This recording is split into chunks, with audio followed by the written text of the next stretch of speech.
আজ চলে গেছিলাম নাম না জানা একটা মন্দিরে। মন্দিরটা আমার পড়ানোর পথে প্রতিদিনই দেখতে পাই, কিন্তু কোনো দিন ভেতরে ঢুকে দেখার সুযোগ হয়নি। বলতে গেলে এক প্রকার বন্ধই থাকে, সাহস পাইনি। তো আজকে যখন সুযোগটা পেয়েছি, হাতছাড়া করব কেন? কিন্তু বাইরে থেকেই বুঝতে পারি এটি একটি মহাদেবের মন্দির। আর তোমরা তো জানো আমি মহাদেবের কত বড় ভক্ত এবং মহাদেবকে আমি কতটা ভালোবাসি। তো সুযোগটা পেয়েছি যখন, আর হাতছাড়া করিনি। চলো ঘুরে তোমাদেরকেও দেখাই। মন্দিরটা কিন্তু খুব বেশি বড় জায়গা নিয়ে নয়, ছোট্ট একটি জায়গার মধ্যে দুটো মন্দির, জোড়া শিবের মন্দির বলতে পারো। তো অনেকটা পুরনো দিনের মন্দির, দেখতে কিন্তু খুবই ভালো লাগছে। এবং সেদিন কিছু অনুষ্ঠানও ছিল।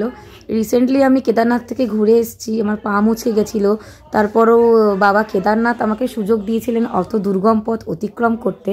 আমি কাশী বিশ্বনাথ গেছিলাম, বাবা বিশ্বনাথের মাথায় জল ঢালতে, রাম মন্দির গেছিলাম। তো মাঝে মাঝে যখন আমি ভাবি না, আমার না খুব অবাক লাগে যে আমার মতন মেয়ে এত সুন্দর সুন্দর জায়গা অতিক্রম করে এসছে।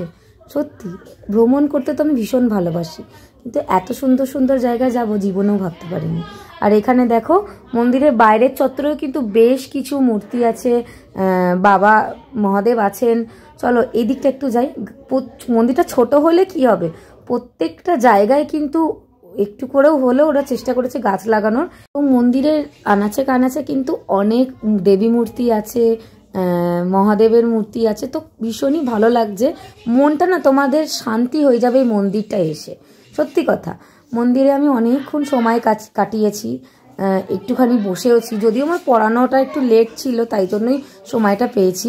আর মন্দিরের দালানটাতে এরকম দুখানা ত্রিশূল আছে। তো চলো এবার মহাদেবকে তোমাদের দর্শন করাই।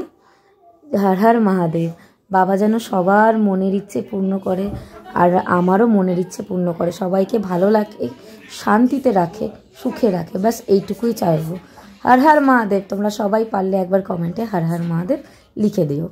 তো অবশ্যই তোমরা যদি কেউ কাছে পিঠে থাকো এই শ্যামবাজার বা হাতিবাগান চত্বরে, তো এই মন্দিরটায় অবশ্যই ঘুরে যেও। এটা কিন্তু শ্যামবাজারের ড্রিমল্যান্ড নার্সিংহোমের কাছে অবস্থিত। ড্রিমল্যান্ড নার্সিংহোমের ঠিক অপর পাড়ে কিন্তু এই মন্দিরটি অবস্থিত। সেখানে শিবরাত্রির হয় খুব ধুমধাম করে, এবং পৌষকালী পুজোতেও কিন্তু এখানে ভোগ খাওয়ানো হয়। আমি কিন্তু প্রচুরবার ভোগ খেয়েছি এখানে, খুব সুন্দর হয়।